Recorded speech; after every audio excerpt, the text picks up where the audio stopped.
BC. Bobby B here. How you doing? Good to see ya. It's been a little while. Sorry about that, but I'm back. I'm still alive and I'm doing great. I'll stop shouting in a second, but right now in the background on the turntable, got a little Coliseum playing. The grass is greener. It's an original Canadian pressing on Dunhill.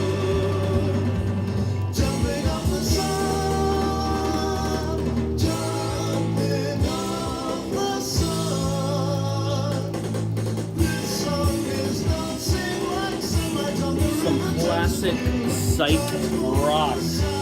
Delts bit into the proggy even a little bit. Amazing. I'm gonna turn it down a bit here. Between that and the sound of the air conditioner, it's still hot here in Canada. If you've visited Canada over the last, or visited Toronto over the last few months, all of those myths about how cold it is up here and igloos and all that kind of stuff would be quickly dispelled because it's been hot, baby. But anyways, good to see you guys. I hope you're all doing well. Seriously, listen to that.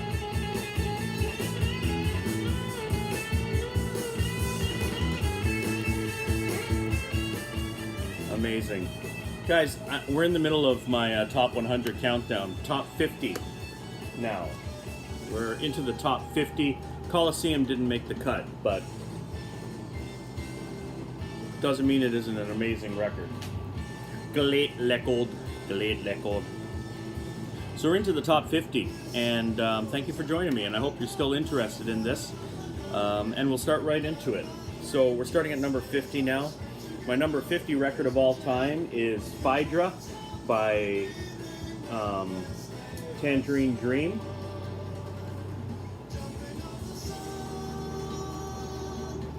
This here is an original UK pressing and gatefold, and it sounds amazing.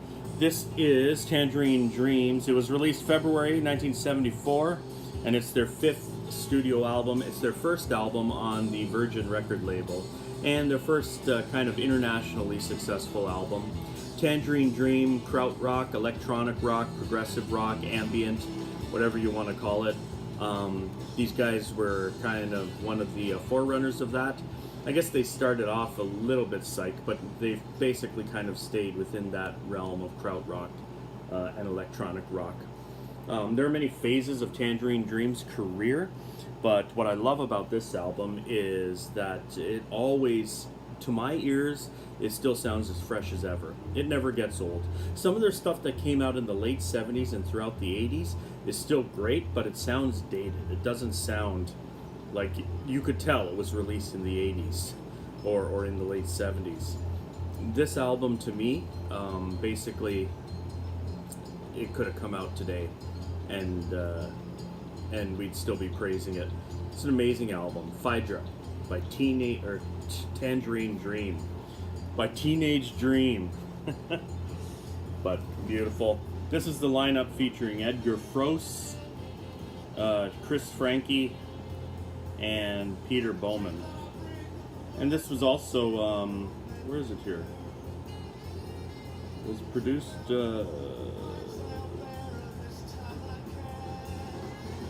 oh yeah, no, I'm thinking of something else. It was produced by Edgar Froese as well.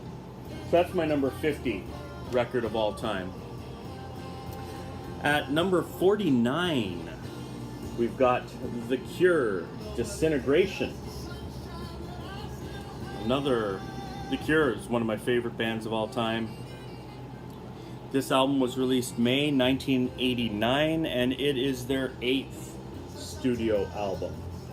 This isn't an original. This is that Rhino reissue that could be better sounding in many ways, but it doesn't sound terrible. It's a good album. It's my favorite Cure album by The Cure. We know when The Cure started out, they were basically kind of a goth band, and of course the way he looked added to that as well.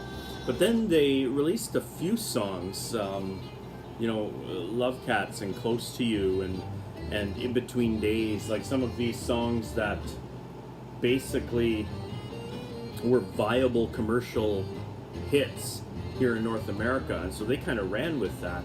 Their album Kiss Me, Kiss Me, Kiss Me was very poppy and awesome. It was excellent. But Robert Smith was kind of becoming disenchanted with the direction they were going, and he kind of pulled it back a little bit with this album, Disintegration. This album went a little bit darker, again, a bit moodier. The first song on the album, Plain Song, just smashes out of the speakers in a way that just, it gets me every time. It's such an emotional and beautiful album. Pictures of You is one of the most beautiful songs that they've ever done. Lullaby. There's so many great songs on here. What's interesting is that they were kind of trying to dial back it's the poppiness of their music on this, and yet this album has a song, Love Song, which is actually their highest charting single here in North America.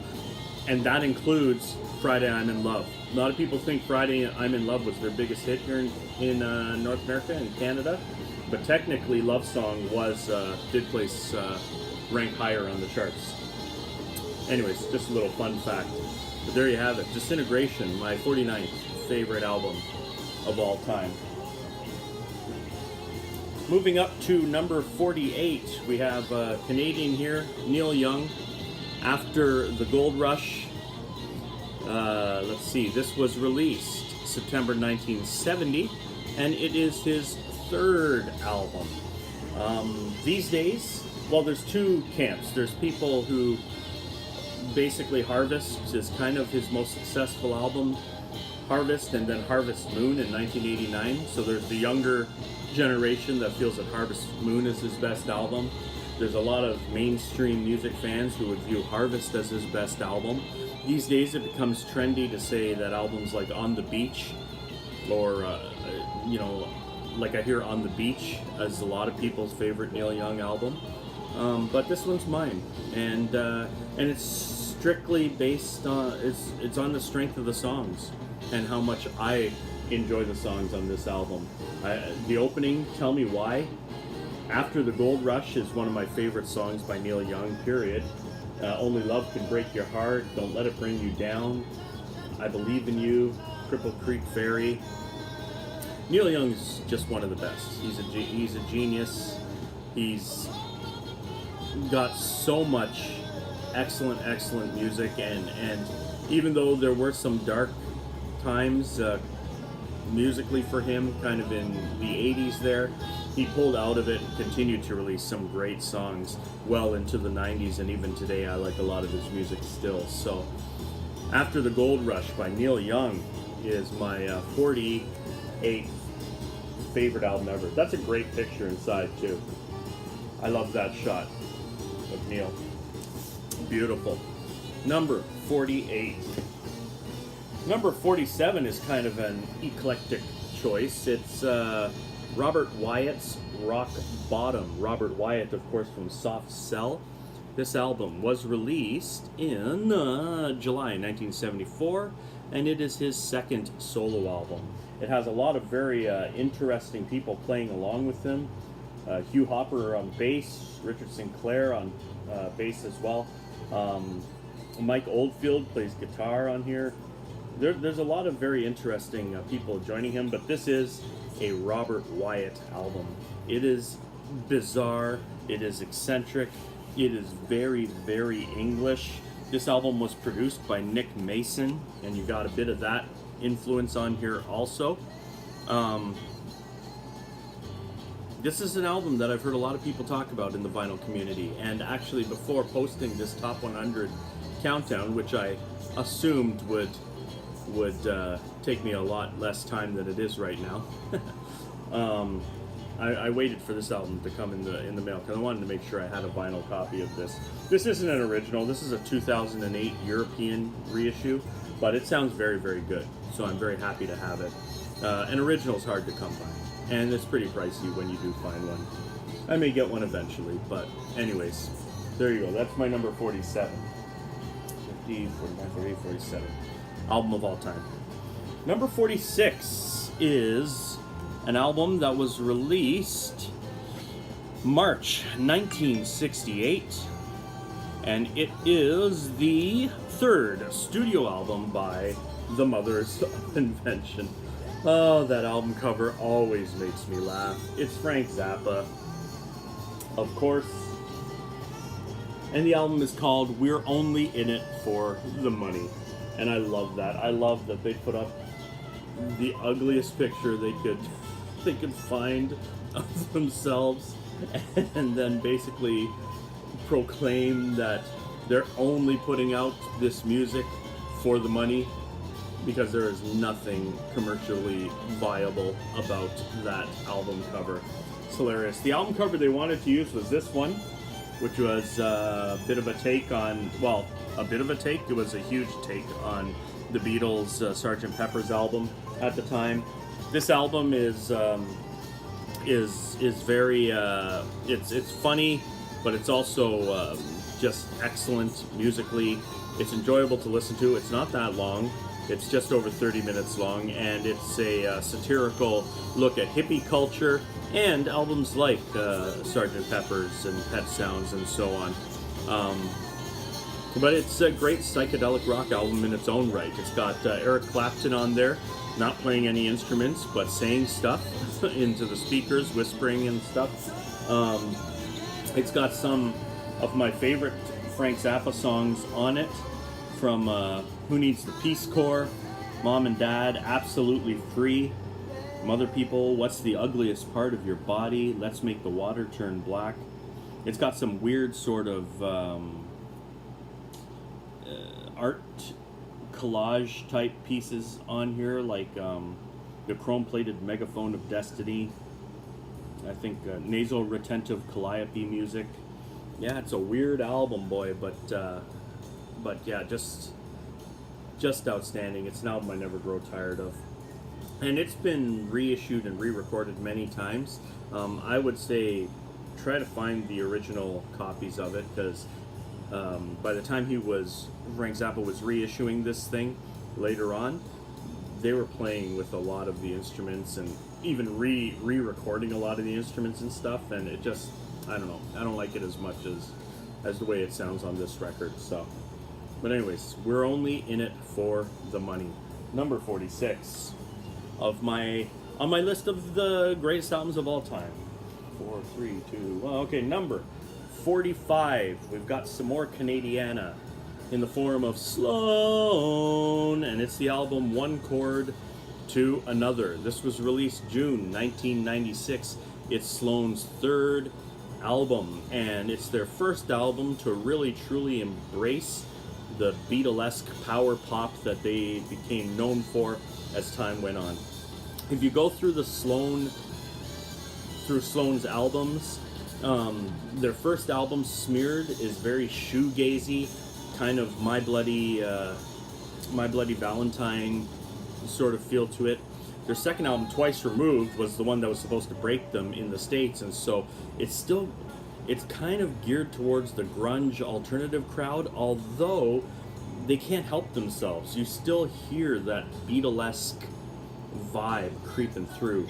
But this is the first album where you hear it in full swing. Beatle-based pop, with touches of the Beach Boys and so many other, you hear bits of Chicago and stuff in this. But again, like the Beatles, well, I was going to say like the Beatles, there's 4 songwriters, but actually that makes them more than the Beatles, because yeah, Ringo was a songwriter, but not on par with the other 3. All 4 of them are excellent songwriters, and all 4 of their amazing abilities are showcased throughout the course of this album. For those that don't know Sloan, if you're not Canadian and you are unfamiliar with Sloan, get to know them. This is a good place to start, but even if this album doesn't do it for you, then search out some of the albums surrounding this one, because all of their albums have their own feel. And to me, they're the greatest Canadian band of all time. And I know that's a bold statement, especially when there's bands like Rush in existence, and although a lot of people hate Rush, so there you go. If you hate Rush, listen to Sloan.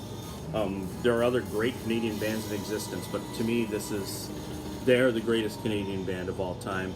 This is their third album. I think they have something like 9 or 10 albums in total. They released an album this year that's also excellent. I've seen a couple people in the VC talk about it, but anyways, this is a brilliant album. And again, it's on the strength of the songs, but even the way the songs flow into each other. It's a perfect flow as well. So just amazing. Sloan, one chord to another, number 94, I think. 3, 2, 1, 4. Yeah. Is it number 94? See, I do this every time. 50, 49, 48, 47, 46. That's number 45. Number 44 is progressive rock band Yes, and it is their album Relayer. Relayer was released in November 1974, and it's their 7th studio album. Yes has so many great albums. Fragile, Close to the Edge, the Yes album. Those three all would have been in my top 100 at one time. 90125 might have slipped in at one time. But this is my favorite Yes album these days, Relayer. It's just an amazing album. It came out, it's set up quite similar to Close to the Edge. You know, 3 long pieces. One of the pieces is a full side of the album. You see, Close to the Edge was so amazing, and then they got a bit in over their heads, and after Close to the Edge, they released Tales from Topographic Oceans, which I've grown to kind of have a soft spot for in my later days, but it's not one of their stronger albums, and I didn't love it very much when I first heard it. That was followed up by this one, but many of us kind of got sidetracked by Topographic Oceans, that we were a bit yesed out, and so we didn't give this one as much of a chance. This one also has Patrick Moraz on keyboard instead of Rick Wakeman. And to me, that's actually a strength, because as much as I admire Rick Wakeman and I can appreciate Rick Wakeman for his talents, I do find his keyboarding gets a little bit cheesy sometimes. Moraz's keyboard work on here is awesome. And this album does delve a little bit into jazzy territory, which is certainly my thing more these days than it was in other times. So, you know, maybe that helps. But this is my favorite Yes album. And as surprised as I am that no other Yes albums made my list, I'm not surprised that this one is on there. And I'm not surprised that this one is as high as it is. So there you go. Yes, Chris Squire, Steve Howe, Alan White, John Anderson, and Patrick Moraz. The album Relayer at number 44. Number 43, don't need to say too much about this one. It is the third album by Love. It's Forever Changes. It came out in November 1967. I love their first 2 albums too. And these days it's more fashionable to say that those other 2 albums are your favorite Love album more than this, but I'm not fashionable, as you can see by the way I present myself, and I stick to Forever Changes being my favorite album by them. Alone Again Or is one of the greatest songs of all time, and More Again is a great song. Maybe the People would be the Times, or Between Clark and Hilldale. Live and Let Live, The Good Humor Man, He Sees Everything Like This, The Daily Planet, Red Telephone. Amazing, amazing psychedelic rock album. One of the greatest, psych albums of all time. Highly recommended. I'm sure you know it.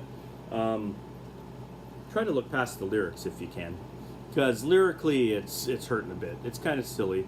It's very much inspired by the times, and you know, and what most lyrics back then were inspired by, so they do sound a bit silly in the light of day, but musically the album is great.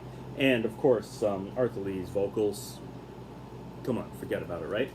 Love, Forever Changes, number 93, or whatever I'm talking about, 43. Number 42 is Wilco, Yankee Hotel Foxtrot, released September 2001. This is Wilco's fourth album. Wilco was an alt-country band, one of two alt-country bands that rose from the ashes of Uncle Tupelo, who you may or may not be hearing from later in this countdown, if we're all still alive by then, because this countdown is taking forever. But Uncle Tupelo was an amazing alt-country cowpunk band. They split off. The two lead singers, Jay Farrar and Jeff Tweedy, split off into different directions. Jay Farrar stayed true to his country roots with Sun Volt, who released an amazing album called Trace. Then Wilco also stayed true to those country vibes when they released their first album, AM. But then each album kind of got a little bit more adventurous. After AM, they released Being There, which was more of a full-on rock album. Summer Teeth became sort of a jangle pop rock album, but then this is where they got interesting. And this album, you can't, although it's got touches of alt country in it, I find it very hard to call this a country album. It's too weird. It's like if Radiohead did country music or something. It's just very, to me, it's just a little too strange. But even though there's a lot of kind of crazy things they're doing with sounds and vibes and music, and if you ever, there's a documentary entitled "I Am Trying to Break Your Heart." You should watch that, because it's amazing how the record company didn't want to release this. Warner Brothers dropped them from their label, and they released it independently, but still kind of inadvertently got Warner Brothers to pay for the album twice. It's an amazing tale, amazing underground tale of, sticking it to the music industry. Rock and roll always wins. I Am Trying to Break Your Heart, one of the best songs of all time. I've said that a few times today. Jesus, Etc., Heavy Metal Drummer, I'm the Man Who Loves You, Pot Kettle Black, Reservations, perfect album, one of the greatest albums of the new millennium, of the 2000s. Yankee Hotel Foxtrot by Wilco is my number 42 album of all time. And then coming in at number 41 is the sixth studio album by The Who, released October 1973. It's Quadrophenia. Yes, we all love Who's Next. We all love some of their other albums. What's that? What's the other? Anyways, we all have favorite Who albums. This is mine, Quadrophenia. The movie that it spawned was also great. I loved it. But really, it's the strength of this music. I like this better than Tommy. I think it's a better rock op. It's not a rock opera in the same way, but it has that feel. Love Reign O'er Me is the perfect way to end an album. The Real Me, Cut My Hair, The Punk Meets the Godfather. Yeah, pretty much perfect. Mods versus Rockers, Quadrophenia by The Who. Number 41. That ends this portion of the countdown. We will be getting into the top 40 the next time I do one of these videos. Who knows when it will be. I'm going to stop making promises in those areas. Hopefully it's sooner than later. We'll see. I hope I do get the whole countdown done before the end of the year. Hopefully I get in some other videos too, because I've picked up tons of really great stuff, so I hope I find some more good things. But in case I don't, in case it's a while since the next time I see you again, please stay in touch. Thanks for watching my videos. I am watching yours whenever I can. I do make the occasional comment here and there. I always enjoy seeing what you guys pick up. So thank you, VC. Enjoy the rest of your day. Take care. Bye.